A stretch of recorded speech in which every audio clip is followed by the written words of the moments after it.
Welcome back to the 12 Talk podcast. My name's Josh. This here is my podcasting partner in crime, Mitch. We have a very special guest for you today if he gets his internet sorted. And we are going to be doing our Seahawks Depth Chart deep dive. We're going to be looking at areas of strength, where we're weakest. We're also going to be looking at possible available free agents we could sign and a dream trade scenario. So, if you haven't already, hit that like. Stay tuned. We'll be right back with you after this.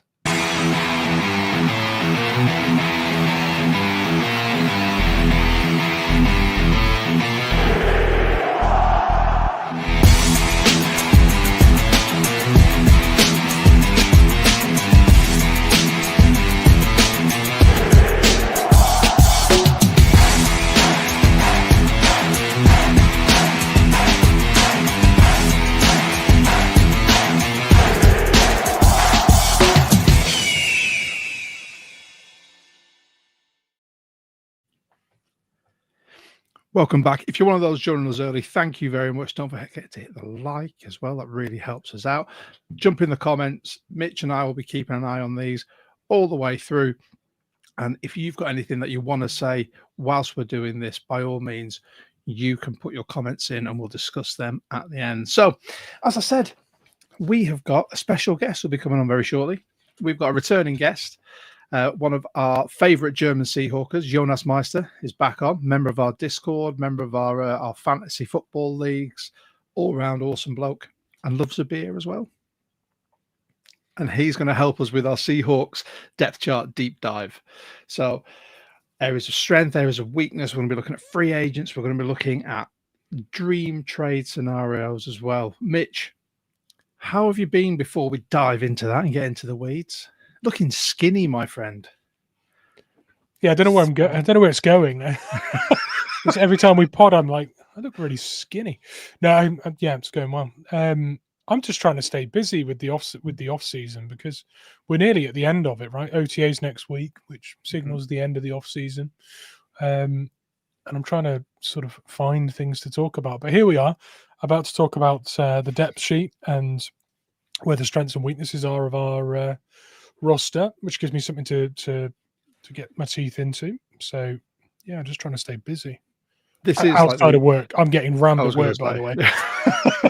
Yeah, this is like the worst time of year for any sort of content creator. I mean, if you're on any social media, you'll just see people just throwing up random bits. If you're a member of the Facebook group for the Seahawks, you see all these random spammers that are putting up hot news, and it's from like the off season last season, and it baffles me. It really does. But we're going to have Jonas come on very, very shortly. But before he comes on, once again, massive thanks to everyone for joining us. We are the UK Seahawkers official podcast. We're very proud to be that. If you are not, but you'd like to join the UK Seahawkers, you can. It's £12 for the year, £20 for a family of up to 4 at the same address. If you're outside the UK, it's £5 postage for the goodies, which I'll show you very shortly. You get access to social events, which we've just been on, 10% discount at the Pro Shop. You'll be eligible for game day field passes. You get access to members-only competitions. And as I said, the goodies. This year, as displayed beautifully on Mitch's box, we got 2 coasters, we got our wristband, we got our patch, and you get your membership card. And these change every single year. I've got a collection of patches that I need to start putting on various items of clothing now. And as I said, we had a meetup. Mitch and I went to Glasgow, met this wonderful lot, the UK Seahawkers, had some amazing interviews with people as well. They've been popping up on our socials. So on our Instagram, Facebook, TikTok. They're on YouTube as shorts as well for some of them that were short enough. But we absolutely loved getting to know everyone. And it was so nice to be welcomed because there has been a previous UK Seahawkers pod. And with us taking over, it was so nice just to have so many people welcome us with open arms. And here we go, some of the pictures from the weekend. Looks Mitch trying to smile again, but we do actually get one of him smiling. Look at all these amazing people. There's brilliant giveaways as well. There was, as you'll be able to see, a signed throwback mini helmet signed by Jim Zorn and Steve Largent, which I successfully managed to drop on the floor whilst I was doing the auction. So I apologise. But yeah, there you go. So join the UK Seahawkers, and also we're very proud to be supporting the Robbing Cancer Trust. If you or anyone you know has been affected by testicular and ovarian cancer, these are the people that you need to follow. Toby, the man there wearing the giant nutsack, is currently running 500k dressed as a ball bag with a goal to save lives. He wants to raise 240k, and in doing so, save as many lives as possible and spread the word. He met the king the other week. Did he? Yeah. If you follow Toby at Toby Talks Bollocks, he met the king, and he got a laugh out of the king by telling him when the king said, "What do you do then?" Toby said, "Well, I run around dressed a giant ball bag, raising awareness for testicular ovarian cancer." And he got a laugh out of the king. Fair play. I was going to say, I'm not surprised he chose not to wear the ball bag to meet the king. I mean, no, he did look. It looked very dapper. Tub scrubs up well. But yeah, by all means, you can follow them. Follow the hashtag Talking Bollocks or Not Overreacting, and they're a fantastic charity. That anything that we make as a pod, we try and give as much to them as possible, whether that be just exposure or any money that comes to us through anything. They'll get 25% off. With that, should we welcome in our guest, sir? Yeah, let's do that. Let's get him. Yes, after his various internet issues. Here he is, Jonas Meister. Jonas, moin moin. Moin moin. The evening, fellas. Yeah, wie geht's? Gut geht's. I fixed my internet, but or shall I say, I'm with you over my phone now, actually. So yeah, if it's all a bit sideways, and yeah, because I can see my patches reading backwards. So yeah, but it's me. Fine. It's me, but yeah, the phone actually that works better than my laptop. I think it's years old. I have to get a new one, but yeah, the phone is definitely better. Or D2? No, O2 actually. O2. I didn't know they were in Germany. Wow. Yeah. But so anyone who's tuning in, if you're one of our new subscribers, one of the 294 it was on my last count, we are 6 away from that magical 300, and then we just keep growing. And if you are watching, or you know someone who does watch and hasn't, ask them just to like this video, subscribe, hit the notification bell, and you'll get to see our lovely faces. You can also join our free Discord. Mitch will pop the link in the comments, so you can join, and you'll come across Seahawkers from all over the world. German Seahawkers, like our friend Jonas, and many others. UK Seahawkers, we've got England, Scotland, Germany, Belgium, Gibraltar, and others hopefully coming in. But should we get down to this? Firstly, Jonas, how have you been doing? How is everything in German Seahawker land? Actually, everything's really good. We actually got our group travel sorted out this week, so you can buy. Usually, we did it like you got the tickets from us, and you have to travel there on your own. But this time, we're doing it with the travel agency, so you actually get to buy a package, and yeah, there's actually a college game included. So Nice. the Huskies versus the Ducks this year, and then you're actually gonna see the Seahawks playing the Vikings at Lumen Field. Amazing. Why am I not going? I could go and watch the Ducks, and then I could go and watch the Seahawks. There's a VIP sale for members. So if you're still a member, so I need to check if I renewed.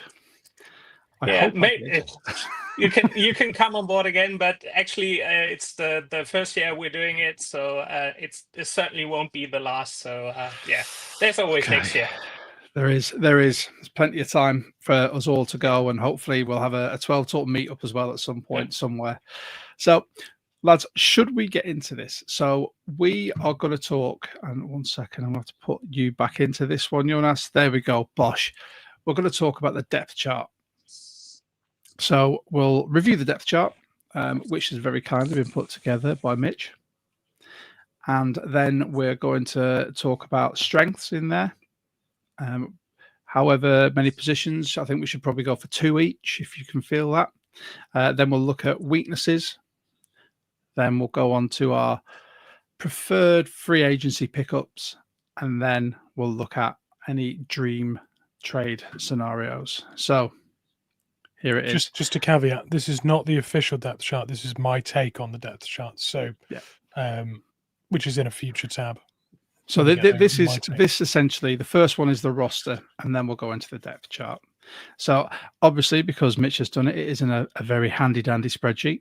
I'm not sure, and I will put this out there, Mitch, just to back you up. Those lines I can't get rid of. I don't know why they're there, but I've seen it as well, and it looks much nicer than it does on here. So if we're looking at O-line, you have got a plethora there now of young, talented O-linemen. So if we're looking at centers, you're going to be looking at Oluwatimi Sundell, then guards, Bradford, Zabel, Haynes, Cabledew, with Richmond and Josh Jones potentially going in there as well. Tackles, Cross, Lucas, Lemaya as a guard / tackle.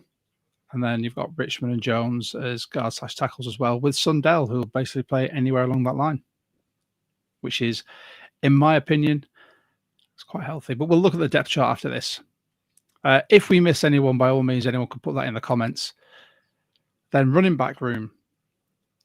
I didn't, for some reason, whenever I see there's 5 in there, I keep forgetting.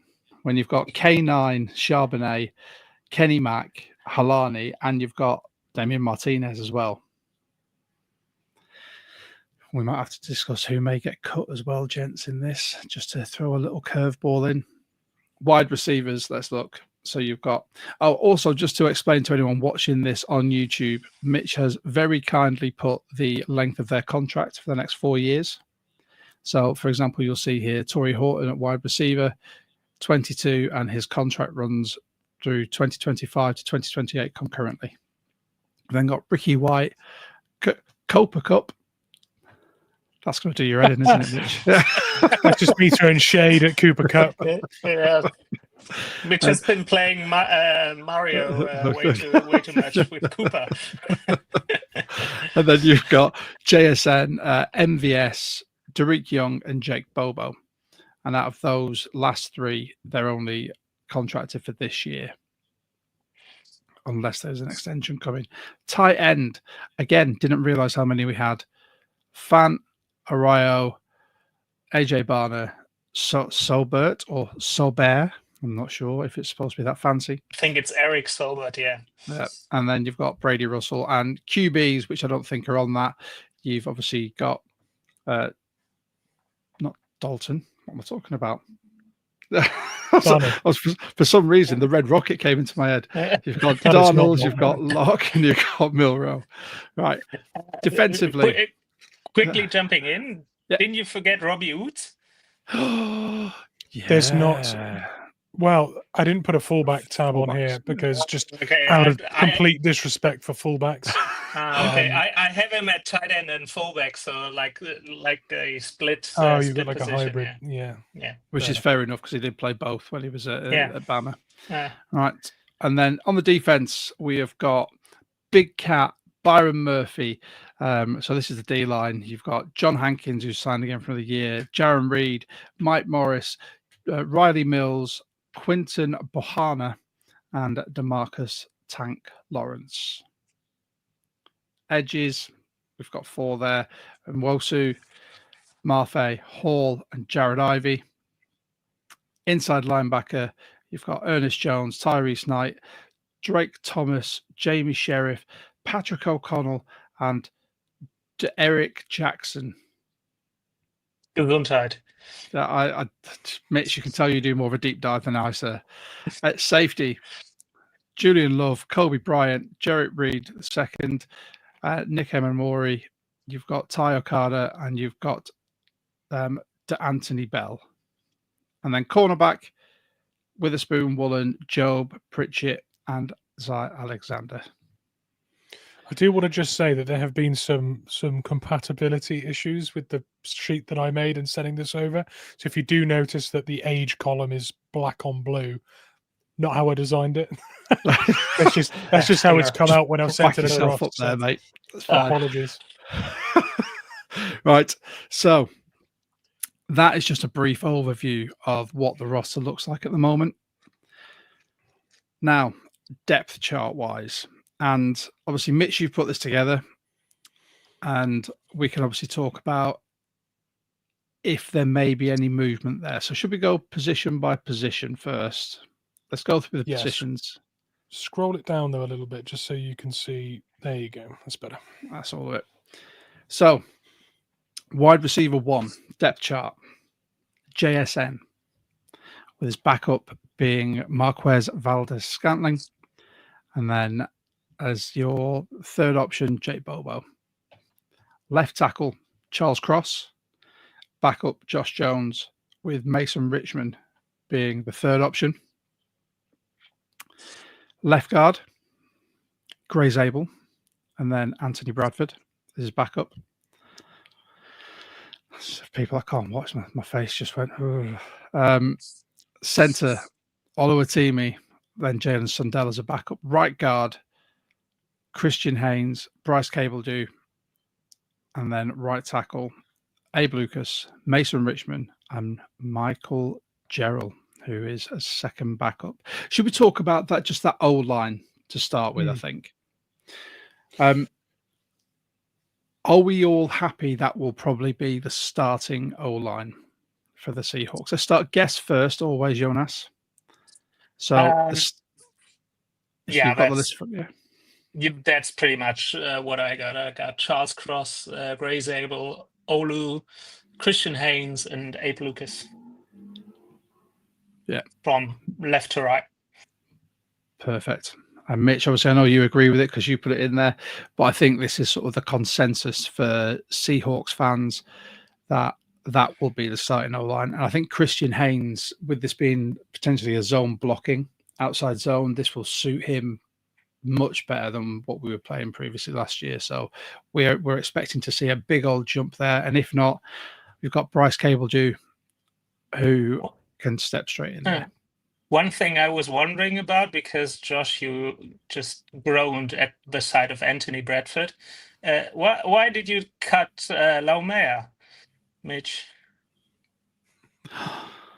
He's not on there. I probably just forgot to put him in with the sheer numbers. Just cut Bradford and put in Laumea there, and I think we'll be good.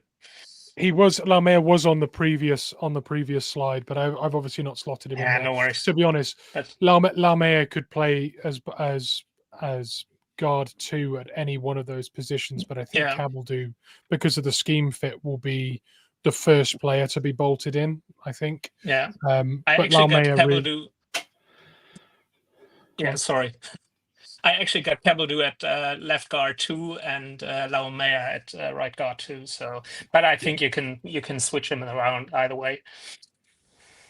Yeah, I think Bradford probably should have been the one out in the cold in backup 2 position, realistically, because I don't think he's a great scheme fit. Although I think if he does manage to make the roster, there will be some packages we put together where he'll be preferred, but he certainly won't be considered enough of a scheme fit to be a ready-made replacement for any one of the starting guards for me.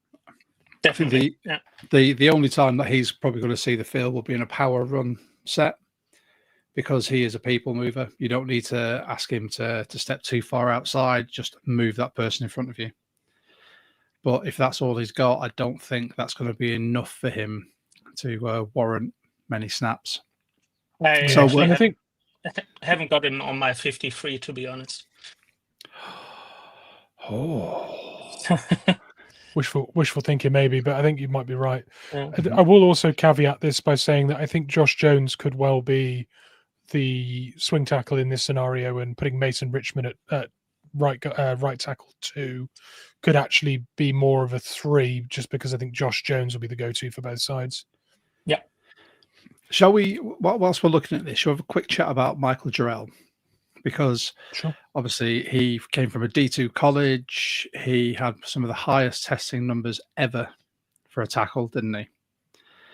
And he seems to be being pushed out there by Mason Richman.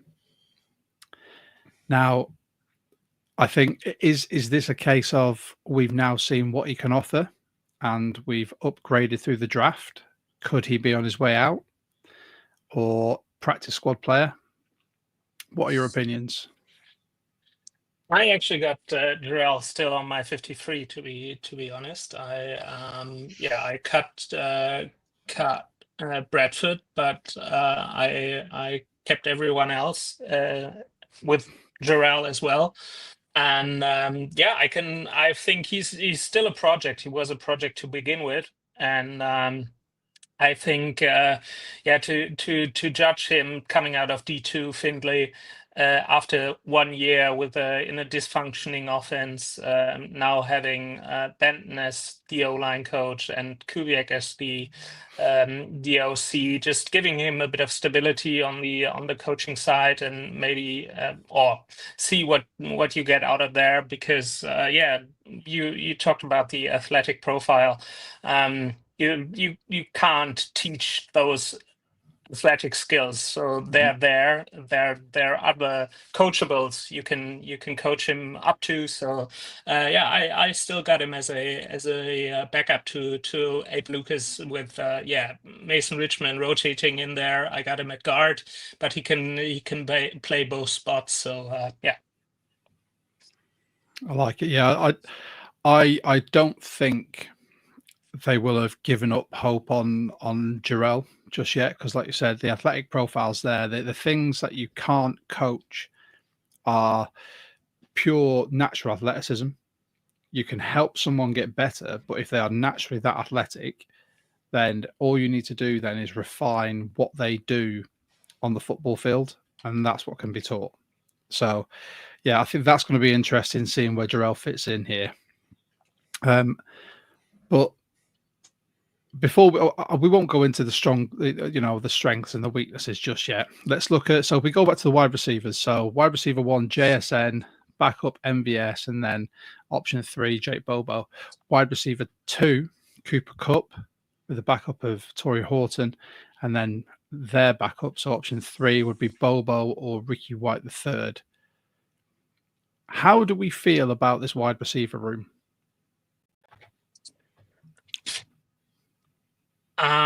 Actually, I got the only downgrade to last year is probably the X with DK being traded and having MVS there.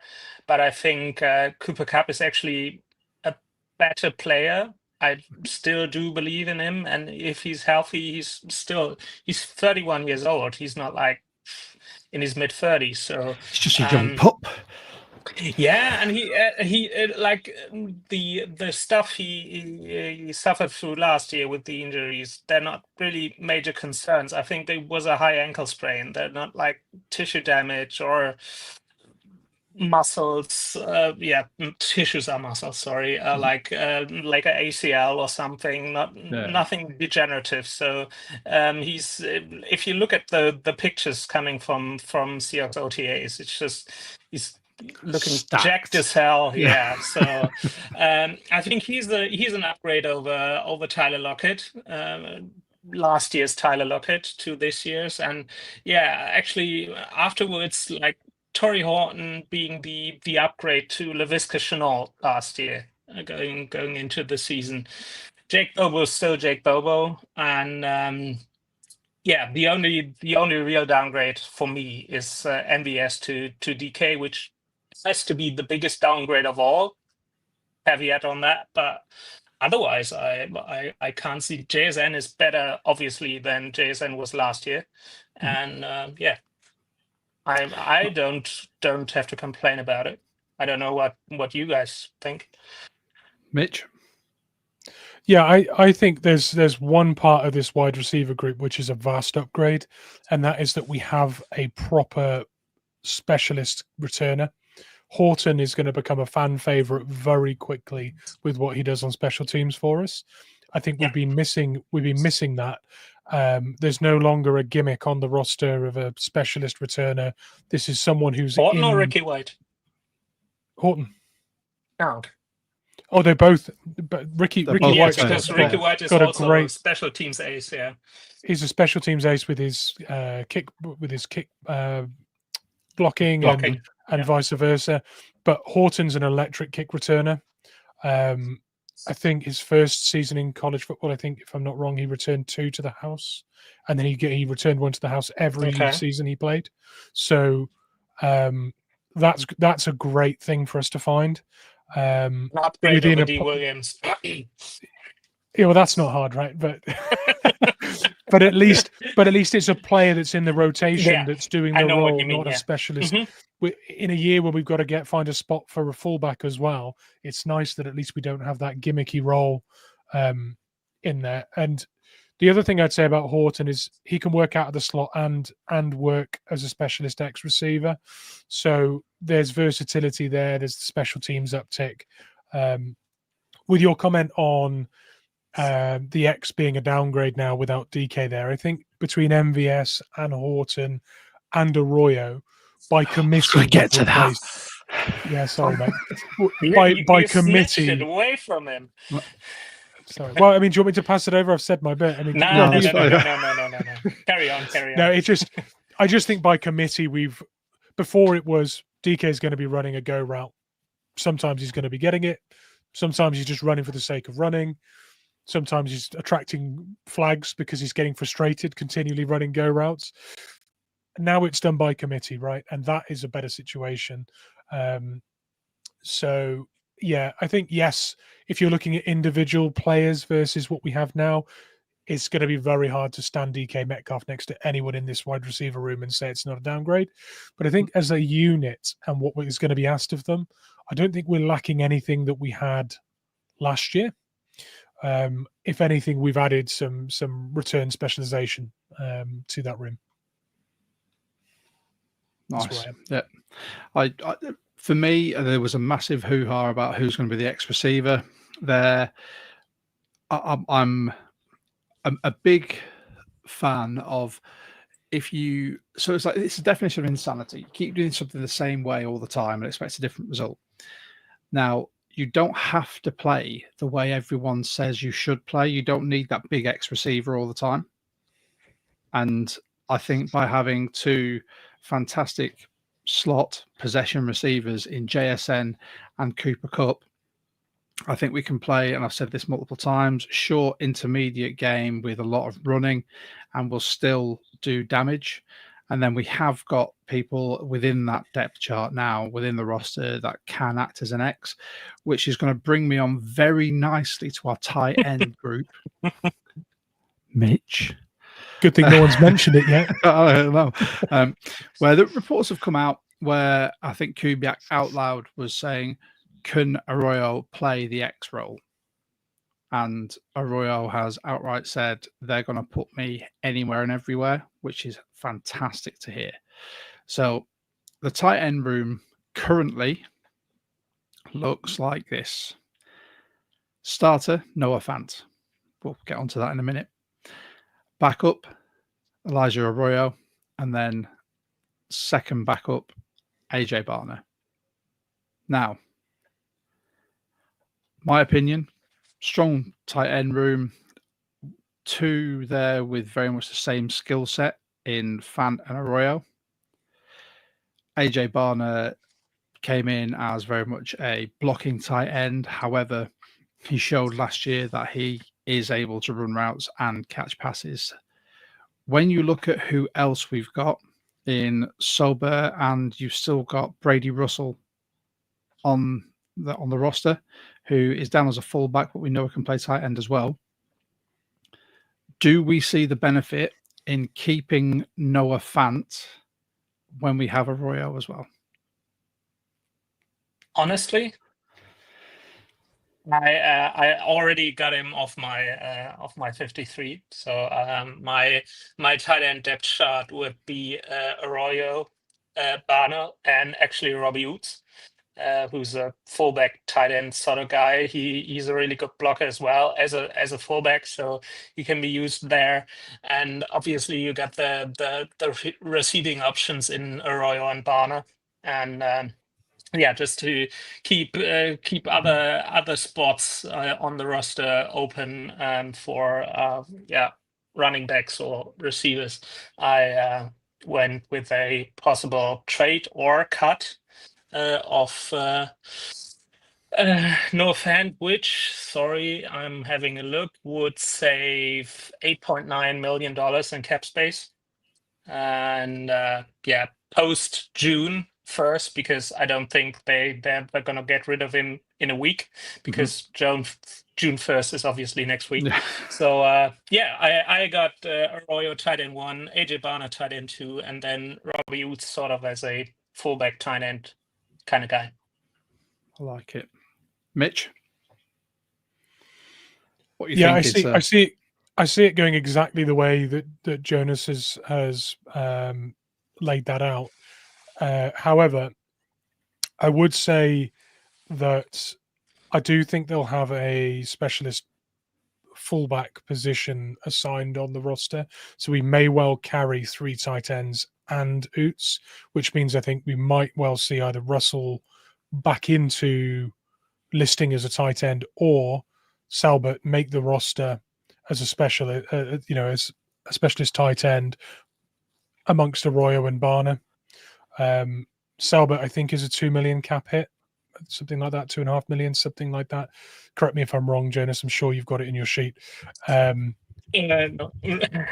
actually not. I haven't got Salbert on no, there. you don't. So, okay. So yeah. I wasn't trying to catch you out. Nah, no worries. All good. But I think it will be 3 tight ends and a fullback listed, and I think Oots takes that fullback role. So pretty similar, honestly, to how Jonas has put that out there. Perfect. Yeah.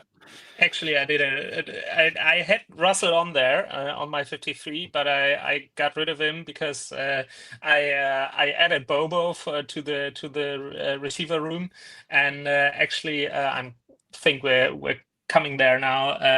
Kept four running backs, but I'll tell you my reasoning in a bit. Well, let's skip over QBs for now. We'll get to that at the end. Then you look at running backs. So K9, Zach Charbonnet, Kenny McIntosh is what Mitch has got currently as our running back 3, which then means you'll have Martinez and Halani competing for a 4th spot. Yeah, competing for a 4th spot. Yeah, because that was actually my reasoning. I had Oots at the running back / fullback room, and Brady Russell as a 3rd tight end because he can play fullback as well. But I thought about it, and I decided to, in my mind, keep Jack Bobo as another receiving weapon, put Oots in the tight end room, and actually kept 4 running backs with Ken, Charbonnet, McIntosh, and Martinez, because just of the scheme we talked about it a bunch, or you talked about it a bunch. Kubiak really likes to go with 2 back sets, and I think having 4 running backs is just, in my mind, a necessity in this scheme. And you also got, sorry, Milrow. You potentially got 4.5 with Milrow in those two running back sets. We can obviously get back to that, because obviously Ken Walker is the number 1. Zach Charbonnet. What I really liked about Kenny McIntosh is last year when he subbed in for the change of pace back behind Charbonnet when Walker was out. He actually. I liked him more as a change of pace back than Charbonnet was to Walker. So and he's also a really good receiving back. And Damian Martinez is just a phenomenal bruising running back as well. So you got all kinds of styles there, which I really like. And for like we said, the 2 back sets for Kubiak, I think it's going to be really beneficiary. I agree. I like it. Mitch? It's a toss-up. It's a toss-up for me. It's really difficult. It's really difficult to say with any certainty whether Martinez makes the roster or whether Halani makes the roster. We do. The only difference really is we've got draft capital invested in Martinez, and I think he provides us something we don't currently have. I mean, you could say Charbonnet is a closest prototype, but if I've got to commit to one, I'll say Martinez makes it. But I do think some of those 2 running back sets will see Milrow in there. I do think he'll see the field. He'll maybe get 30 snaps across the year. And I think those 2 running back sets are an ideal opportunity to get him into, get him on the field, get the game slowing down a bit for him, So I can't see them going 3 with Milrow. I think it'll be 4 with Milrow seeing some snaps, but Martinez will get the nod for me over Halani. Halani potentially can sit on a practice squad. I don't think Martinez can. That's my thoughts. Yeah, actually, a little fun fact. Like I'm doing the Mitch role now about about George Halani. Do you know who was his backup in college? That's Ashton Genty. Yeah, I was going to say Genty at Boise State. I find it really funny that Genty actually was his backup in college. So yeah, but like Mitch said, I think Holani has actually the better shot of making the practice squad than Martinez does, because the class was so strong, and if you put him on waivers, he will be gone. So yeah. Yeah, I agree. I think we've proved that you can stash Halani. Yeah. So you can stash him on the practice squad. Mitch, just to counter what you're saying, I don't mean to dig you out here, mate. I do not see Jalen Milrow being used as a running back in those 2 back sets, because if he's not getting the ball, he's going to be asked to block, and you are not going to have a 2nd round draft pick or 3rd round draft pick quarterback who's the potential franchise QB going forward, going in there trying to block Okay. a DN. Okay, we're having a wager right now, live on air. The loser of this bet has to donate £20 to the Robin Cancer Trust. Okay. 30 snaps for Jalen Milrow, under or over this year.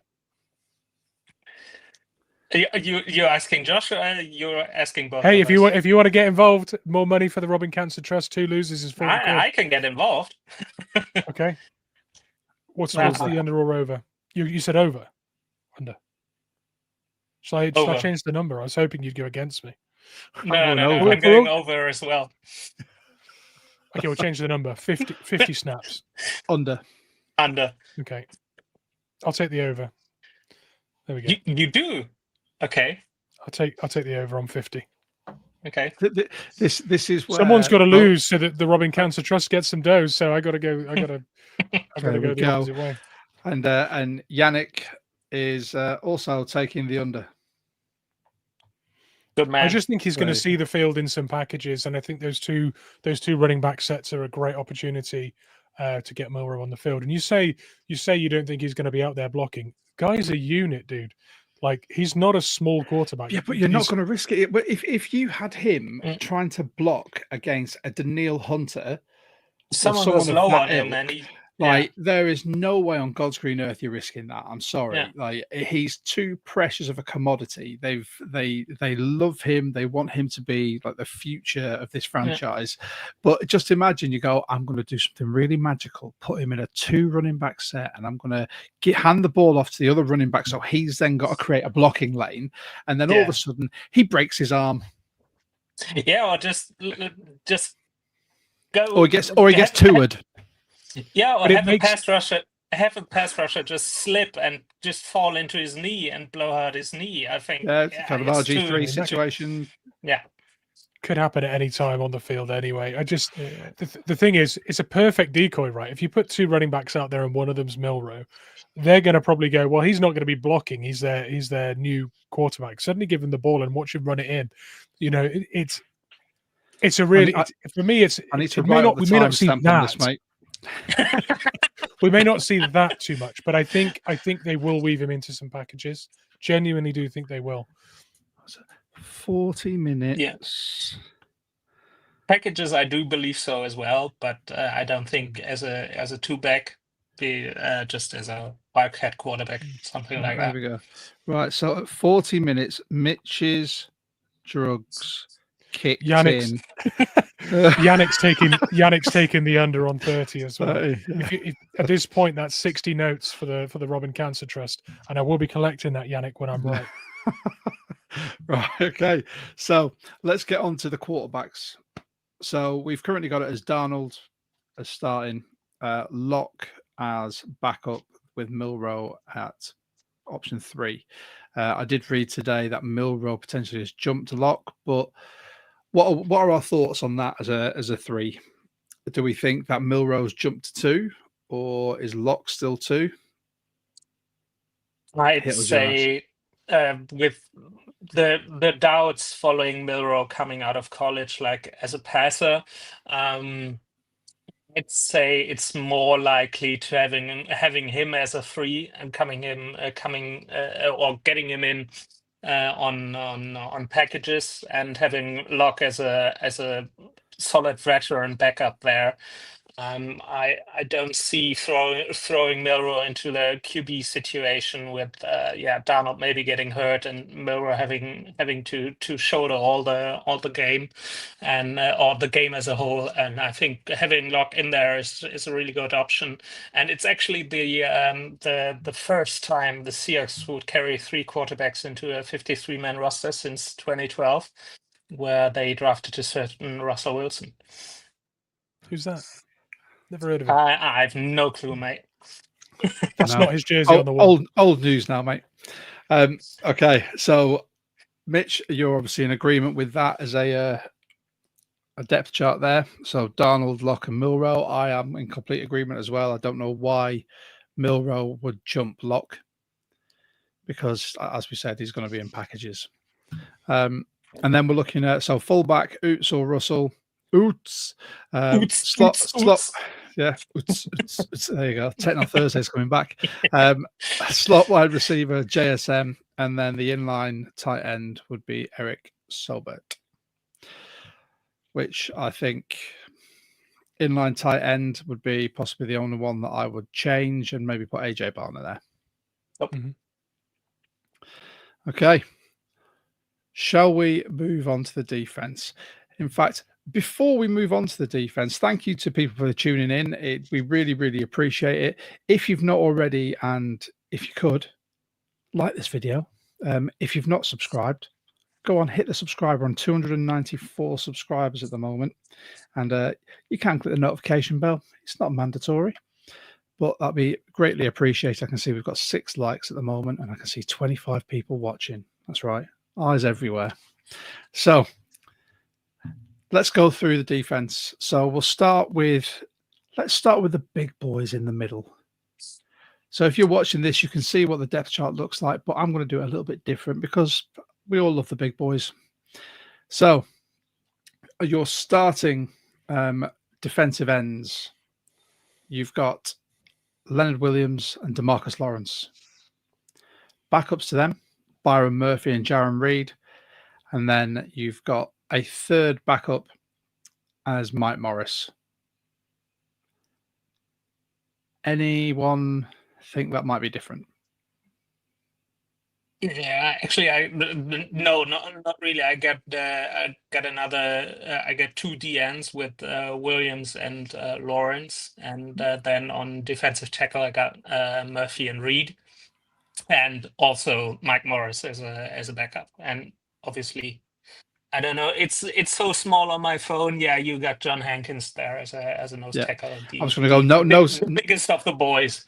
Yeah, nose tackle. We've got starting nose tackle Jonathan Hankins, and then backup one Quentin Bohanna, and then back up to Byron Murphy. But that all depends on if Bohanna actually stays on the roster. Which I don't think so. I think he's more of a camp body just to see what he can offer. And I think we'll see more Byron Murphy playing at nose. And actually, I got on when we're talking about the D-line, I got Mike Morris in there. But obviously, when Riley Mills comes off the pup list, he's going to get canned. And Riley Mills is going in there for Mike Morris. Mitch's boy, Mike Morris. The first one of Mitch's boys. Yeah. There he goes. You can't argue with the production we've seen and the availability that he's shown. Like that's two negatives against his name. Yeah. And I think when you've got fresh legs in there with Riley Mills, it's time for the new guy to be that versatile piece to back up that room.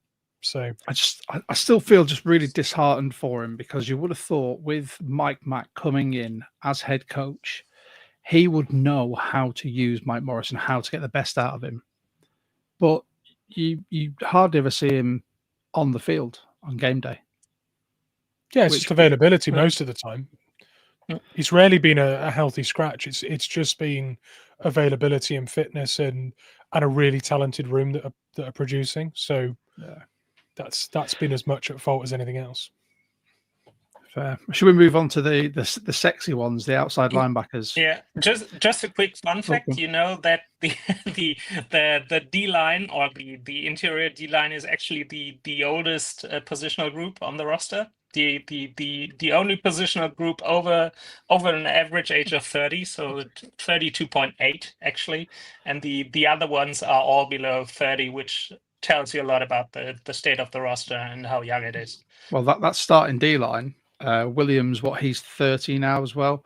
DeMarcus Lawrence, I want to say he's 31, 32. And Jonathan 33. Hankins, 33, there you go.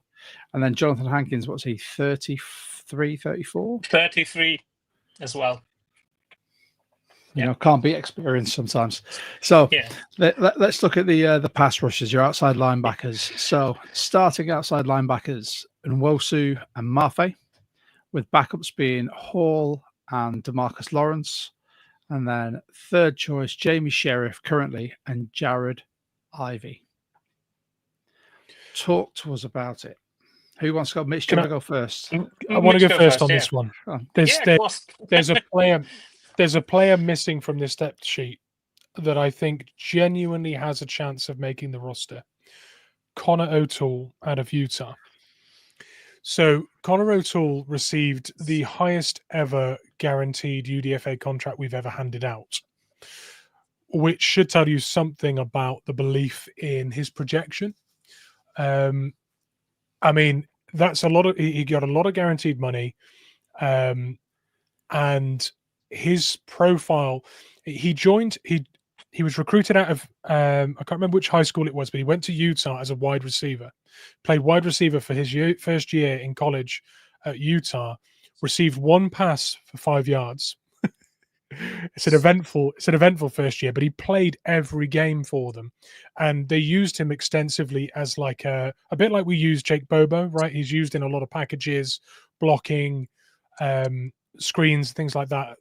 They used him as an offensive tool rather than an out-and-out receiver. Year 2, 3, and 4 in college, he played as a defensive end and outside linebacker.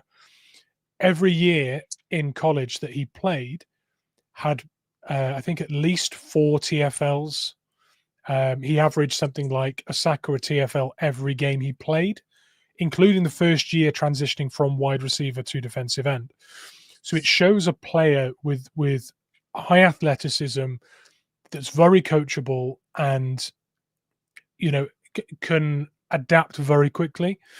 His big knock, despite his huge amount of athleticism, has been his availability due to injuries. He had an undisclosed injury in 2023 that limited him to 8 games, I think, and he had a muscular injury just before the 2024 season that he got ready for the season for, but then didn't really look quite like himself at the beginning of the year and then caught up. So his production due to injury has meant that he didn't quite fulfill potential in college. But when you look at a wide receiver from high school transitioning to defensive end, and getting 4 or 5 TFLs and sacks every season. He had one game against Baylor in college where he had 2 TFLs and 2 sacks. And that for Utah will have been one of their more challenging games of the season. And in the season before that, he had his best game against USC. So in the big games when it mattered, he showed up. It speaks to his character. So lots of money given to a UDFA, high upside, someone you could potentially smuggle onto a practice squad, could make this roster. You've done a lot of research on this young man, haven't you? Mitch's boy Connor O'Toole, I'd say. Yeah, I think all signs are pointing towards him being someone of high intrigue for the Seahawks. If they don't think he can pass waivers, then maybe makes the roster. We can continue if you want to go. If you want to go now, Jonas, I've said my bit. Yeah, no worries. I actually gotta go with another UDFA, so I'm gonna go have a look back on my my handy dandy little spreadsheet here. Yeah, I also got Mafe, Hall, and then Bosu, and then I actually got Jared Ivey. Who, yeah, a lot of people thought would actually go drafted, and he didn't go drafted, and the fact that the Seahawks got him actually speaks volumes. And if you look at the Ole Miss D line from 2024. You have JJ Pegues, Walter Nolan, and Princely Umanmielen, who all got drafted, and yeah, it was really a massive aggressive D line the Rebels got there. And yeah, Ivy has likely is probably the Bobo of the defense, because he tested terribly as his RAS score I think was 2, and yeah. But yeah, he's just he's a big dude as well. He can move. He's a good run defender and also a good pass rusher.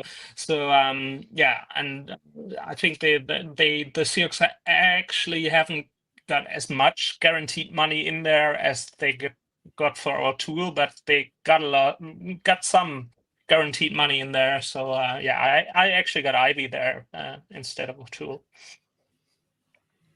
Yeah. I mean, I think Jared Ivey is one of those out of Ole Miss who everyone thought was going to get drafted, just didn't get drafted, and it was just odd the fact that he wasn't drafted.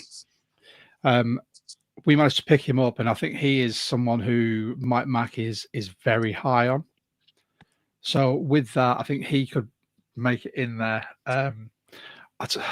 Everyone had a man crush on Jamie Sheriff last year, and we've had Stu's come in and said there's a new sheriff in town. But I genuinely don't see him being on this roster. I think if anything, he might go practice squad, and then that'd be about it. I like the way you set it up, but I listening to how Mike Mack spoken about Derek Hall and Boye Mafe, I think Hall might leapfrog Nwosu. Yeah. I mean, I weirdly have Nwosu, even though he's sort of restructured his deal, being a possible cut candidate. You do? Or trade. Okay. Or trade. Okay. Yeah. I think Jamie Sheriff being listed as a middle linebacker, or not middle linebacker, an off-ball linebacker, rather than an edge rusher, is really interesting. I mean, they had him doing a lot of traditional linebacker work rather than, what we usually associate with him. I think if there is a room on this roster that needs bodies that you could smuggle a player in on, perhaps middle linebacker or outside linebacker is that spot. We've carried 5 edge rushers, or 5 edge rushers last year, I think, and the year before. And when we traded Darrell Taylor, we immediately went and got another one from the Jags to make sure we were at 5. Well, if you can put a player in that linebacker room playing snaps, outside linebacker, and also have him in the rotation off the edge, then you've found a spot on the roster. And in a year where we're potentially carrying 3 quarterbacks for the first time since 2012 and trying to find room for a fullback, maybe that's the time to do it. Maybe he's the perfect player to do that as well, because last time he went on the practice squad, he went to the Panthers. So yeah, maybe that's the thinking. Yeah, but the thing is, he went to the Panthers, and then the Seahawks got him back. So I don't know if he's. Yeah, I think he's obviously someone that we like, that might max his potential in, but it's a matter of, is his potential going to be enough to earn a roster spot above the others? So we've spoken about the outside linebackers. Let's go to the inside linebackers. So at will, you have got the starter being Tyrese Knight, backup being Drake Thomas, and then backup number 2. So third option being Jamie Sheriff. And then at Mike, you've got Ernest Jones with Tyreek Knight being the backup and Patrick O'Connell being second backup. Now, thin. Yeah. Very thin. Yeah. Thin on quality. I mean, apart from our starters, I see the quality being very, very thin there. If one of them went out, I would be genuinely a little bit scared of how the middle of our defense is going to look there. Now, I see we'll go on to how thin that is when we talk about pluses and minuses. Let's go into cornerbacks. So starting cornerbacks are Spoon and Woolen, backups with Pritchett and Job, and then Zy Alexander. I think, again, we can agree. Thin, but that is pretty much how it's projecting. Safeties, Julian Love and Kobe Bryant,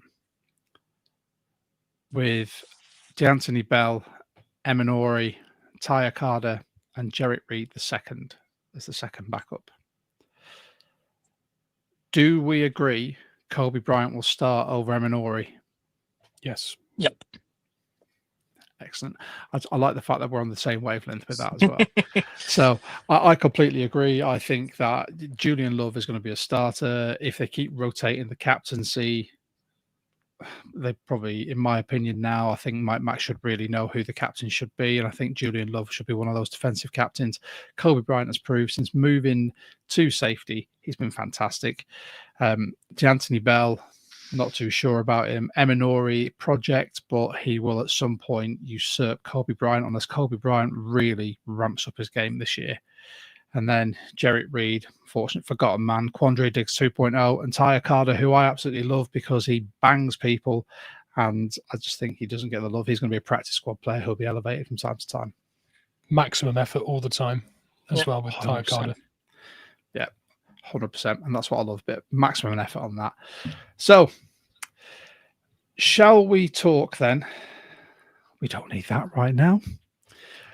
Shall we talk about the position groups? What groups do you think, and we'll start with you, Jonas, guess always first. Give me 2 groups that you see as the strongest.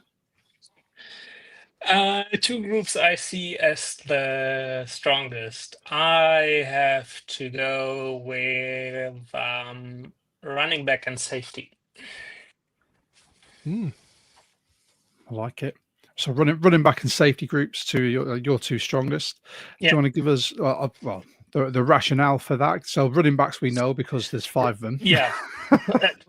4 with me, yeah, but actually the running backs is just you obviously got the top guys there, Ken Walker and Zach Charbonnet, and having McIntosh and Martinez as the backups in a 2-back or more of a 2-back scheme is just plentiful. It's just, and they're still really cheap as well.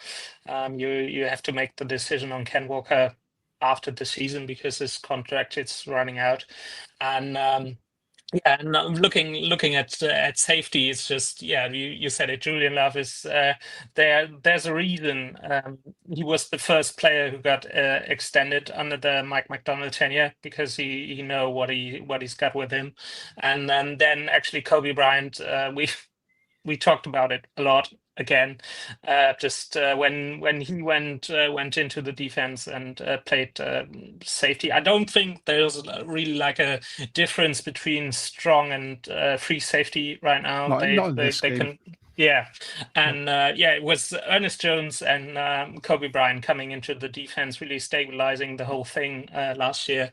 And then as backups like Nick Emenwari is obviously he's the youngest player on the team with 21 years. And he's a project, and he's got huge potential, and there's a reason the Seahawks moved up in the draft to get him. And afterwards, I still really like Jarek Reed and what he showed in special teams, and having him healthy as well as the Anthony Bell. The Seahawks really wanted to get him because he's basically a bit of the Ricky White on the offensive side of the ball. He's on the defensive side of the ball. He's a special teams ace. He really played good special teams for the Browns. Became a free agent, and the Seahawks got him. So I think he's got the special teams ability and can back up the safeties. I like it. Mitch, give us yours, sir. Going to be controversial here. Wide receiver, defensive line. And I'll tell you why. People will scratch their heads about the wide receiver thing, but I'll tell you why. This is some Mitch logic coming at you, so just be ready.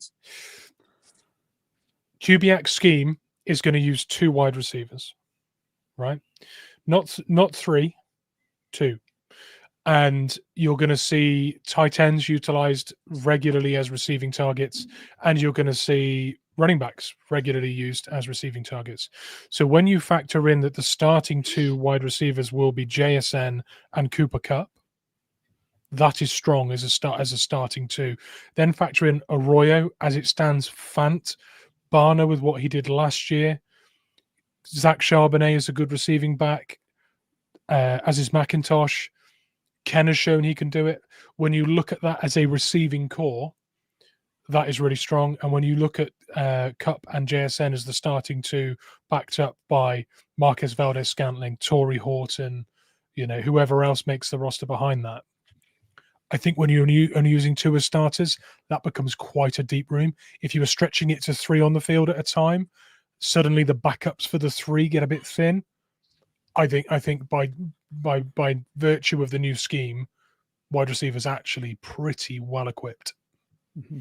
And also I like the versatility that we have with players being able to play multiple roles. We've got a receiving specialist with 1 receiving specialist in there really with Horton. I really like it. And the D-line, as you said earlier, Jonas, it's our oldest and most experienced unit, but actually it's also probably our most efficient unit. The way they stopped the run last year, the amount of pressure they generated, it was a really effective unit. There might be some stats left out there on the field with missed opportunities to sack, but in reality, when you look at the amount of 3 and outs that we forced last year, the most in the league, a lot of that came from the big boys up front getting it done and putting pressure on and stopping the run. You don't get that many teams off the field on 3rd down if you're leaking run. So D-line is much as it was last year with some fresh talent added in. That I expect to be as good as last year. That I think is our best room, and the wide receiver situation. Well, it's pointless me adding anything in because you 2 have both taken mine. So going last is a curse. I know. Well, this is what happens. Yeah. I just introduce people. I'll let you guys talk, and I'll pick up the scraps. But I went for running back and D-line. Josh can go first with the negatives on the I'm negative good at negatives. position. Yes. No, just. I mean, I'll be very honest as well. I like even though it's unproven and it's young, I like the depth we've got on the O-line now. And allow me to explain. All right. Don't look at me that way, Mitch. So even though we have not had the most efficient O-line, we've got a very young O-line. And with better coaching should come better results. So if we have that starting O-line, like we said, which is going to be Cross, Zabel, Oluwatimi, I'm still an Oluwatimi believer. I think you don't win awards in college for being the best centre in the land without having something about you. Haynes and Lucas, I think that is a nucleus for a very young O-line going forward. And then the backups, you've got the experience with Josh Jones. Bradford, I think we all agree, at some point will go. Sundell can play all across that O-line. And then, by all accounts, the organisation is very high on him. Bryce Cabledew as well, exact same thing. And Mason Richmond, Michael Jarrell. You've got some very good young pieces there. And I'm not saying it's an area of strength, but it's an area that I like the look of going forward, because John Schneider has said, look, we've drafted loads of people. We don't need to go out and pay an absolute fortune for people because we'll coach these guys up. Now, should we start on the weakest positions? You can go first. You can go first, of course. For me, the weakest positions on our whole roster, weirdly enough, considering how well the defense did last year, are outside linebacker and cornerback. And I will tell you why. Outside linebacker, as we said off wax, you can never have too many world-class outside linebackers. You can never have too many people that can effectively rush the passer. Nwosu has been injured far too often, leaving Derek Hall and Boye Mafe. Now, DeMarcus Lawrence can play outside linebacker, but that's purely in a run-stuffing capacity. Outside that, you have Jamie Sheriff, unproven, Jared Ivey, rookie straight out of college. So if Nwosu gets injured again or gets traded, who you're left with? That's going to affect the passer. And then cornerback. You all knew it was coming. All knew it was coming. Spoon, we all know, is fantastic. He is going to be a cornerstone of this secondary for years to come. Woolen, however, unless he pulls his finger out this year, I don't see us extending him. I see him going to some other franchises willing to pay him whatever. And then behind him, Pritchett. Meh. Job, who proved that he can step up, but I, again, don't have the faith in him to be a full-time starter against some of these better receivers in the league. And Zy Alexander, who we have just picked up as a rookie. Now, if Spoon or Woolen goes down, we are screwed. And like I said, Woolen is not high on my priority list for re-signings. But as a starter in this league, he'll do. My two, the outside linebacker crew and the cornerbacks. I can't look past it. Jonas? Yeah, I'm not too harsh on the cornerbacks as you are. So I actually have to go middle linebacker and O-line. Reasoning there, like we talked about middle linebacker, it's just extremely thin. Even like probably the same could be said like for the cornerbacks. If either, or not even Tyrese Knight, if Ernest Jones gets injured, we're screwed. That's the fact of the matter.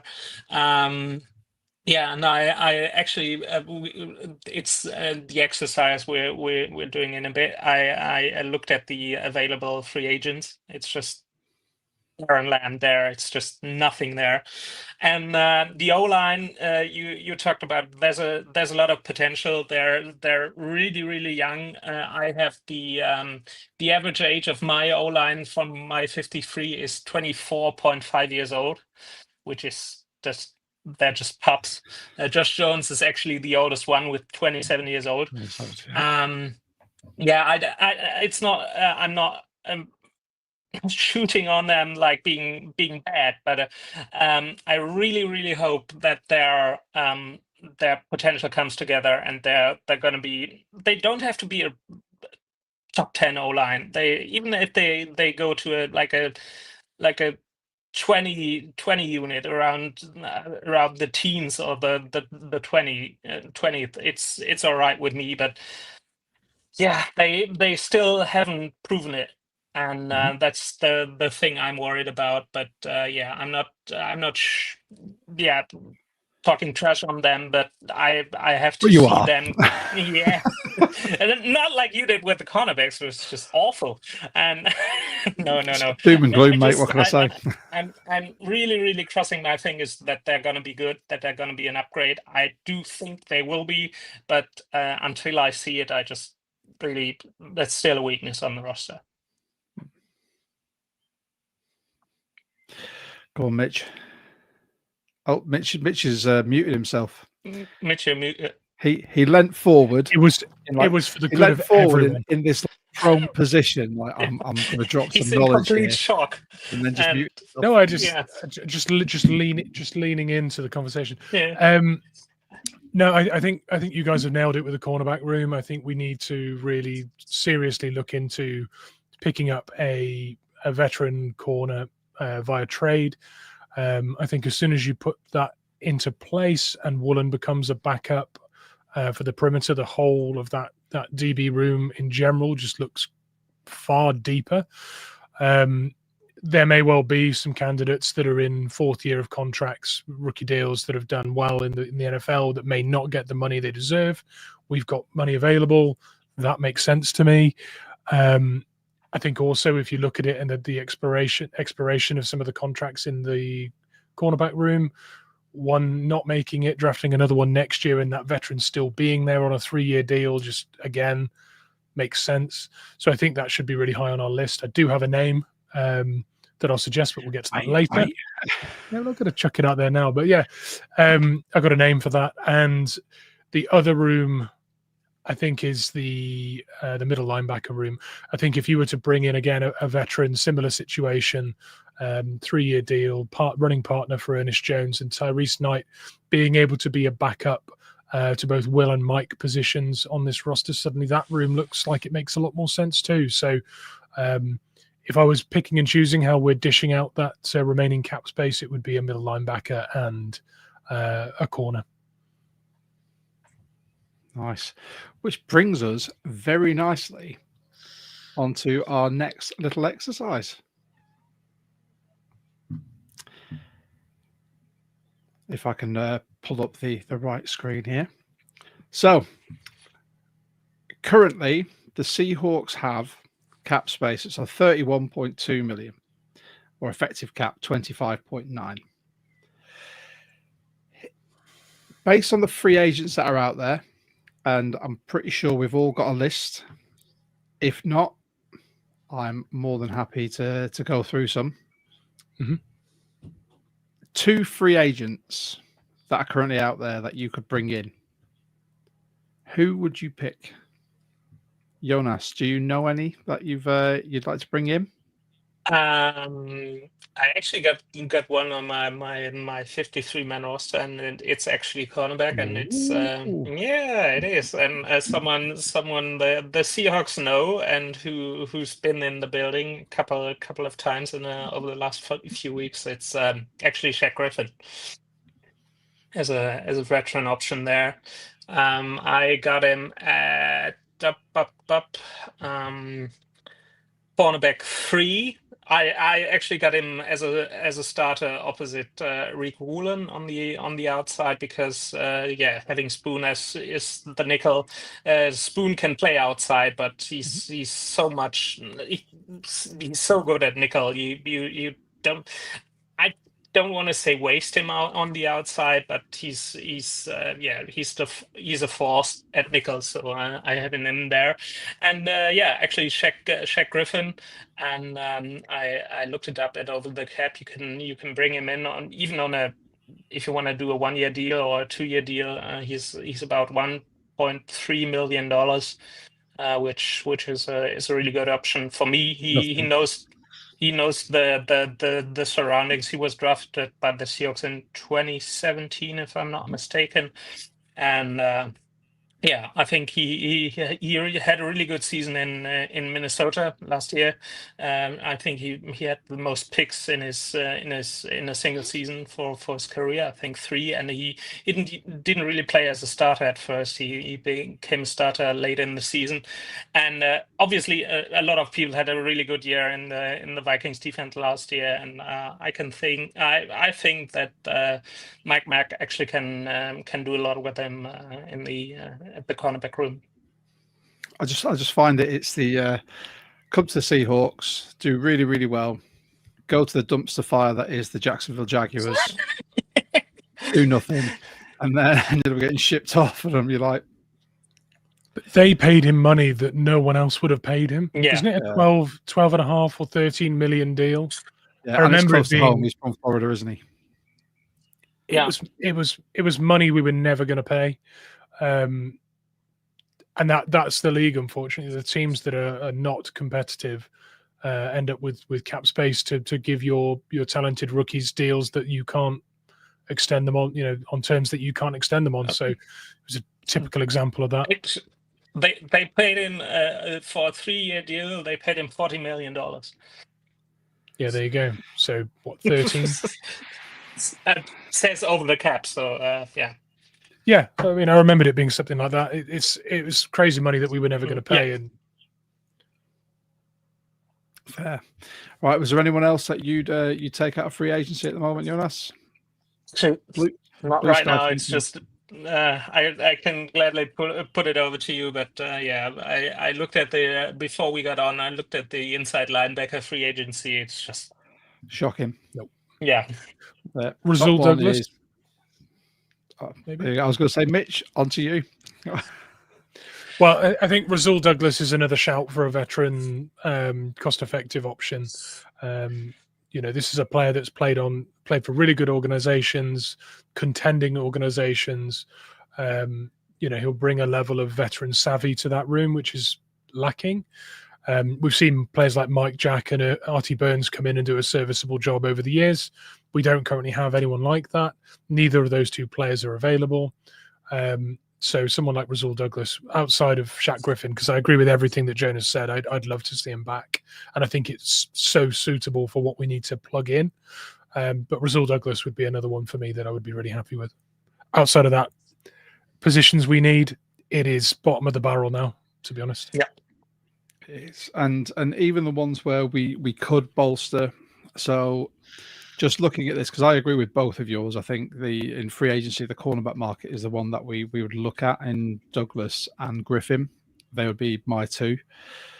But I mean, when you look at who's available, I mean, you've still got Amari Cooper still there, Asante Samuel Jr. I couldn't deal with another corner who can't tackle. Aaron Rodgers is still there. J.K. Dobbins, we don't need a running back, as we've established. It's a Darius Smith who, whilst effective, seems to push himself out of organizations. So not the locker room presence you need from a vet. Justin Simmons, as we said, we don't need safeties. Stephon Gilmore's still there. Linebacker-wise, Kaiser White. That's it. That's probably the only one I'd go for, but otherwise just CJ Mosley and stuff like that. It's just nah. I'd probably take a punt on someone like Mosley, to be honest.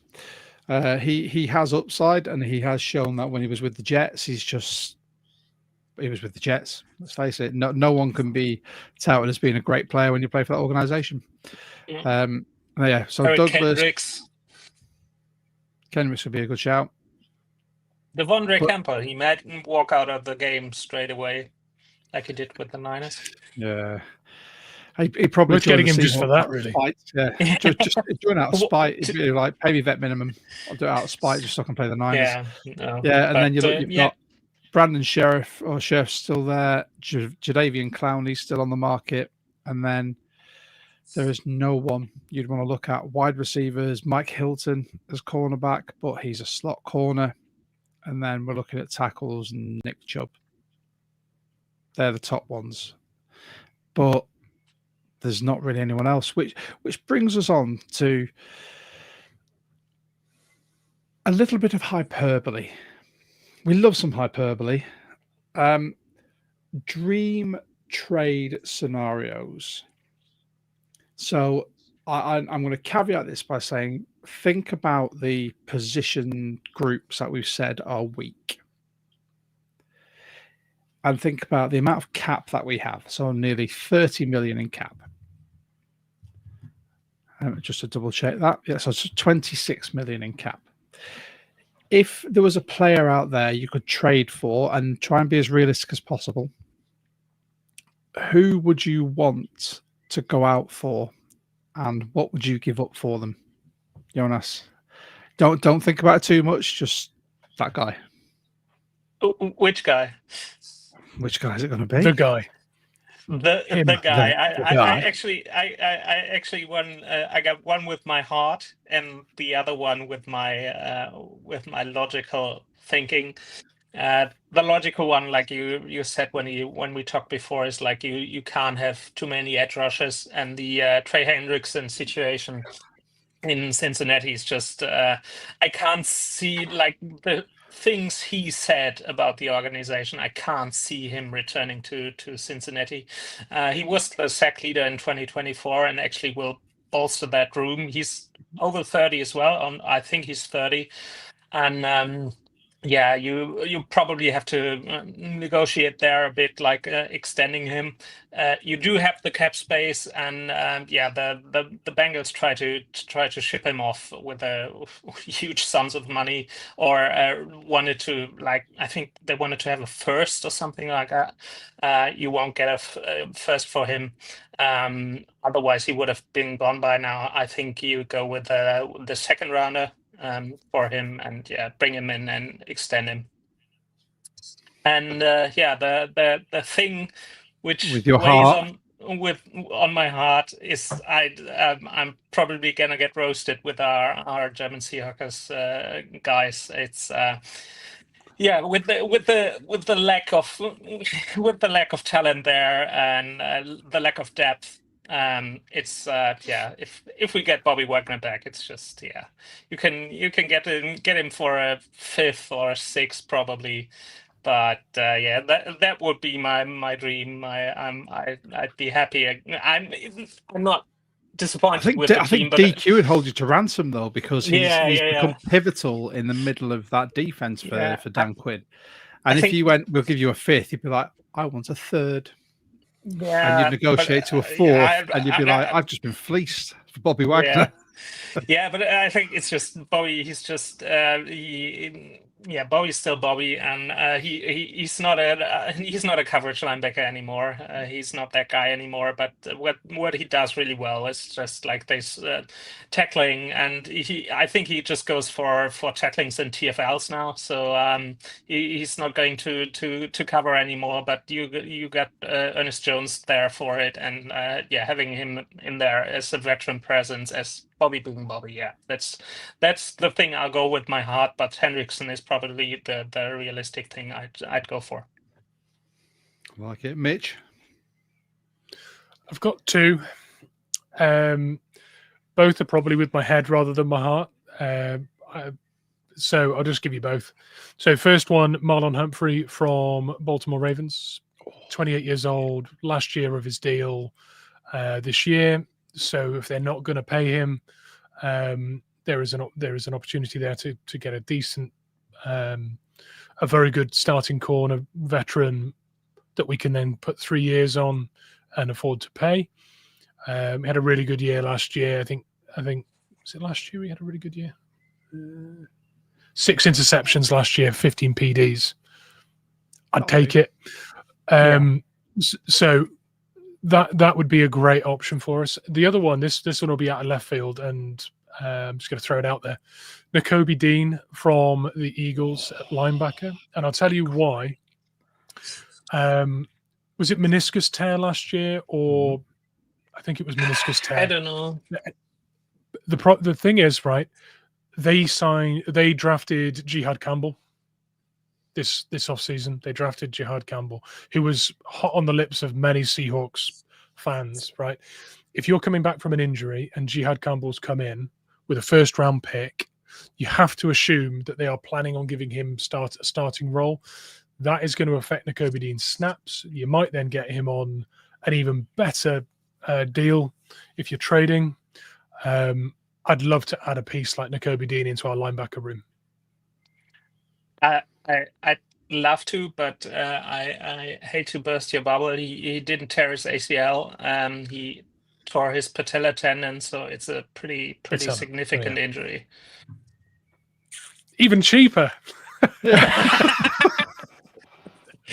Actually, I'm just reading it. He's using ballet as a rehab machine. He is right now. That came out yesterday. Yeah, he's working on flexibility during his recovery. There was a thing that said that he was expecting to miss camp but be ready for the season. So if he's doing that, weaving that kind of stuff into his recovery and expecting to be back this season, any doubts mean that you could potentially pick a player like that up. I like it. Josh, seems torn. I'm really torn because I have my Ducks hat on. Quack. But I know the guy can be really disruptive to a locker room, and that's Kayvon Thibodeau. Having seen what he did for the Ducks, I'd love to add him to our edge room. He's young, he's fiery. Given the right opportunity, he gets to the quarterback, and that's what you want. I wouldn't want him doing snow angels next to a quarterback if anything happened. But currently, and obviously he's still on his rookie deal, what was it? It was 7 point. So his APY is 7.8 mil. Yeah, and he's probably going to want upwards of 13, 14 a year, I would have thought, as well, in any extension. Mm-hmm. That'd be my only sort of reservation with it. But if you can get production, the one thing I do think that the Seahawks don't have to worry as much about this year than they've done in past years is actually cap space, because they're really good there, and they do have draft capital as well. Mm-hmm. So it's just way is it realistic to get him in, to get them in like Hendrickson or Thibodeau, and do they want to come here, and is the price right? That's also the issue. I mean, I wish I'd done more sort of research when doing this, because I was like, it'd be a great exercise, and then I spent the day with my family. It's the last day our family. Last day our family has Dog Baldwin as well. He goes to his new forever home tomorrow.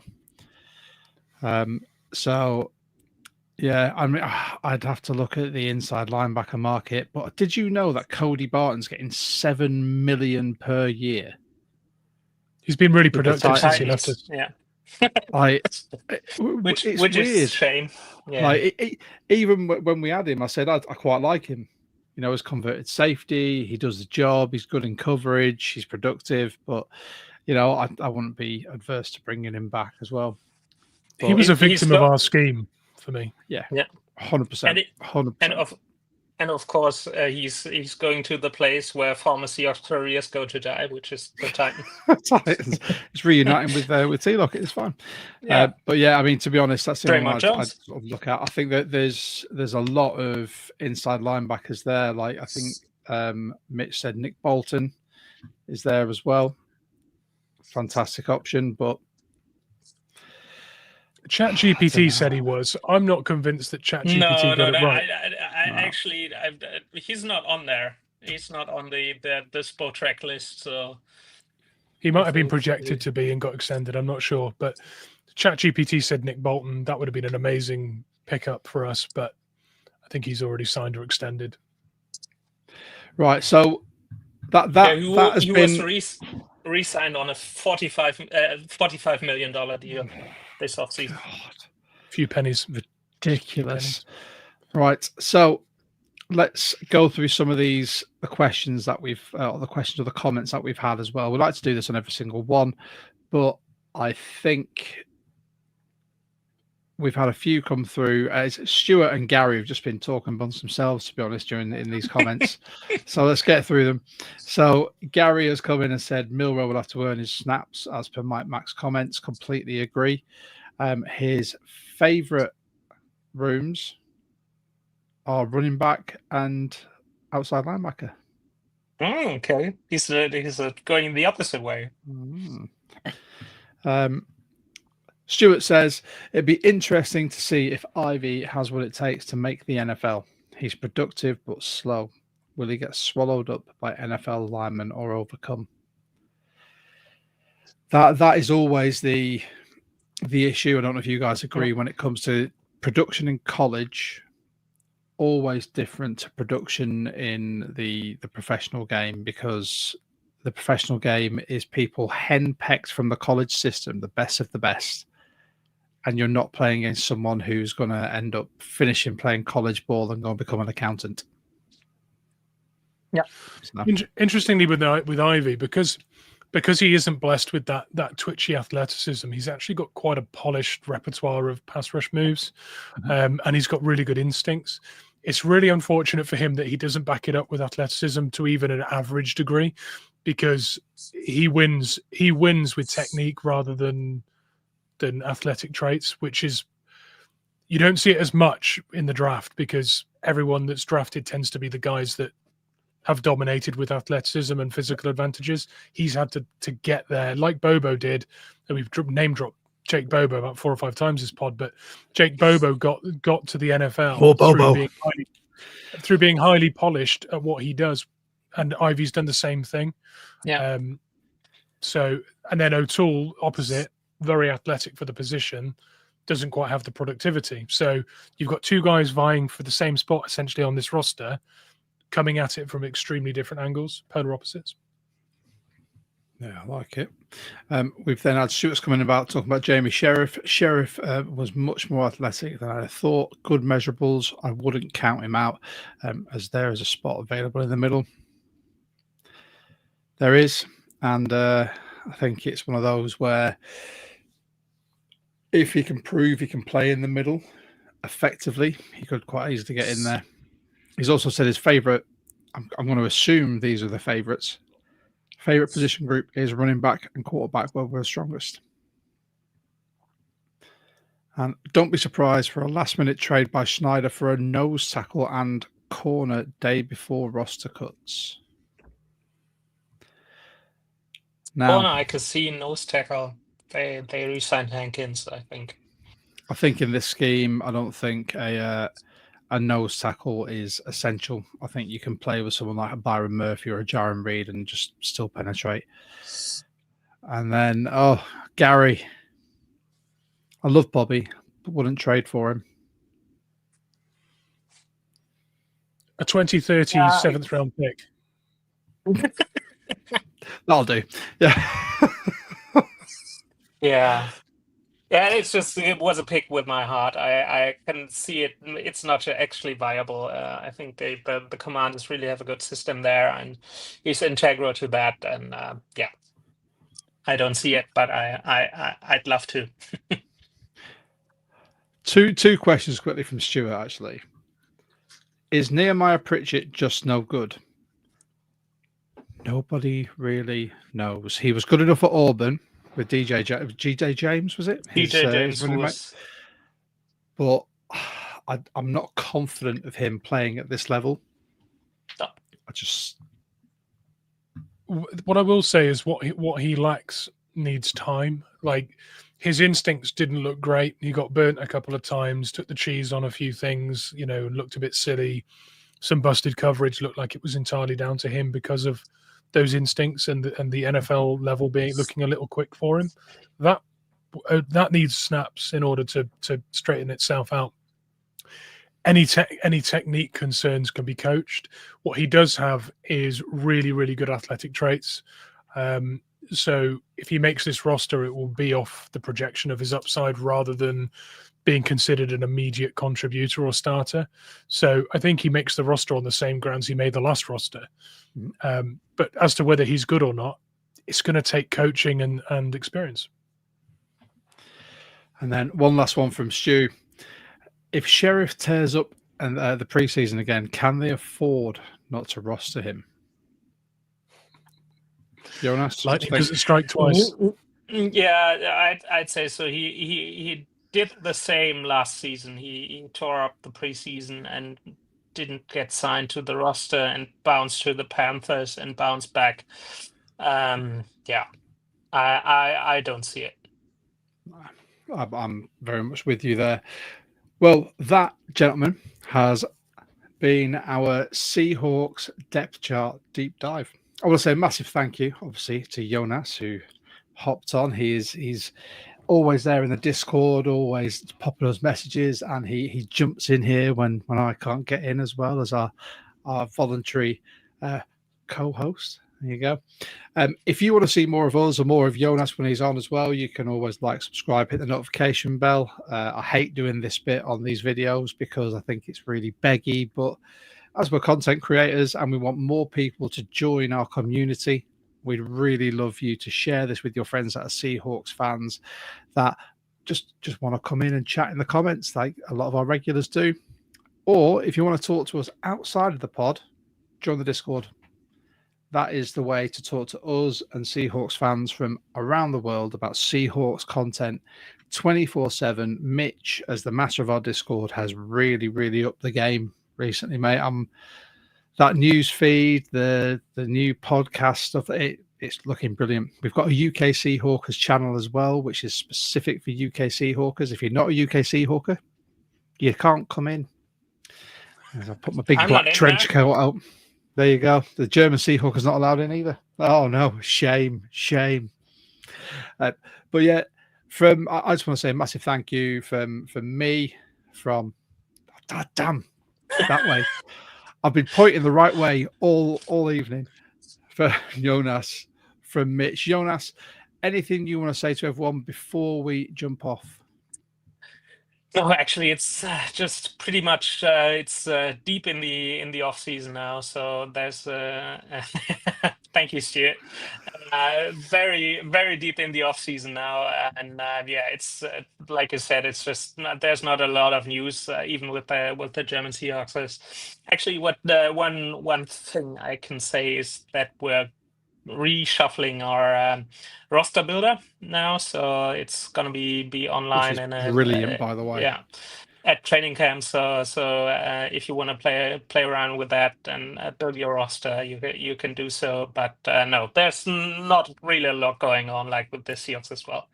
And when it's been reshuffled and whatnot, send me the link and I'll pop it in the link in the comment link below here. Definitely. And then anyone who wants to use that roster builder, I used it last year and it was brilliant. So you guys can use it as well. Mitch, anything you'd like to put out there to everyone? No, just a big thank you to Jonas for coming on. It was really good. You're always our go-to when it comes to this conversation because you are super knowledgeable and highly organized with spreadsheets on top of my spreadsheet. Oh, spreadsheet friends. Yeah. Spreadsheet friends. No, but just a big thank you, and a big thank you to everyone who's commented and interacted with us this evening. It's been really good. Make sure you get in the Discord if you're not already there. There's always people talking Seahawks in there, so no matter what time zone you're in, you'll find a little friend to have a chat with. So get involved. Also, lots of activities and watch parties, etc., going on in season 2. So lots of opportunities to meet other 12s from across the globe. And a live watch party with the UK Seahawkers potentially in the works as well soon. We shall confirm. Yeah. I need to speak to Sed and confirm it with him. But yeah, I want to say massive thanks to everyone. Make sure you like this video. It really helps with the algorithm thing and helps us get out to 12s throughout. We have chosen the name 12 Talk, and because it's not got Seahawks in the title, it bumps us down a bit. That's right. I've been doing my research on this thing. But we still reach the right people, and you guys make us want to carry on doing this. So like, subscribe, find us on all our socials. We're on X, TikTok, Facebook, Blue Sky, all those other bits and bobs. Join the Discord, and I'm just going to finish this with a very quick Go Hawks. Go Hawks.